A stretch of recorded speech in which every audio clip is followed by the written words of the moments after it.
week. Neil Ferguson hit the road, Barack, why we need a new president. Neil Ferguson, of course, Harvard University historian. He's also Bloomberg contributing editor. Here's the money quote that stood out to me. Nearly half of the population is not represented on a taxable return. We are becoming the 50-50 nation, half of us paying the taxes, the other half receiving the benefits. This is just one of Neil Ferguson's arguments in the piece, which is several pages long. He documents some of the economic statistics which are showing Americans are not better off than they were 4 years ago. The private sector, contrary to what the president has said, is not doing fine. It's 4.3 million jobs short. The unemployment rate is much worse than it looks. It is being concealed by things like Social Security and the fact that more Americans than previously were on all sorts of unemployment benefits and welfare benefits, and that's just the economic argument. He also gets into foreign policy as well. But of course, everyone's talking about it because it's very controversial. Neil Ferguson, of course, very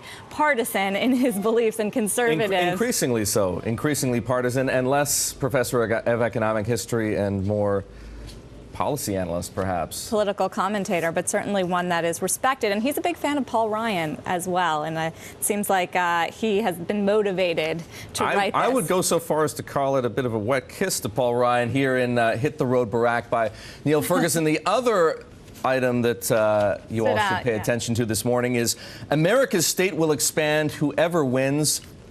This also addresses the presidential race. It's by Larry Summers, former Secretary of the Treasury, in this morning's Financial Times. And here's the money quote from Larry Summers. For the next 3 months, the U.S. will debate the merits of growing versus shrinking government.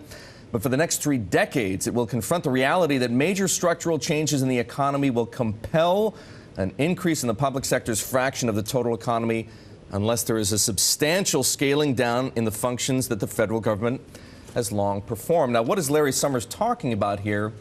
Effectively, what he's saying is any presidential candidate, Republican or Democrat, who proposes or who promises perhaps to reduce the share of federal spending as a percentage of gross domestic product is doomed to fail.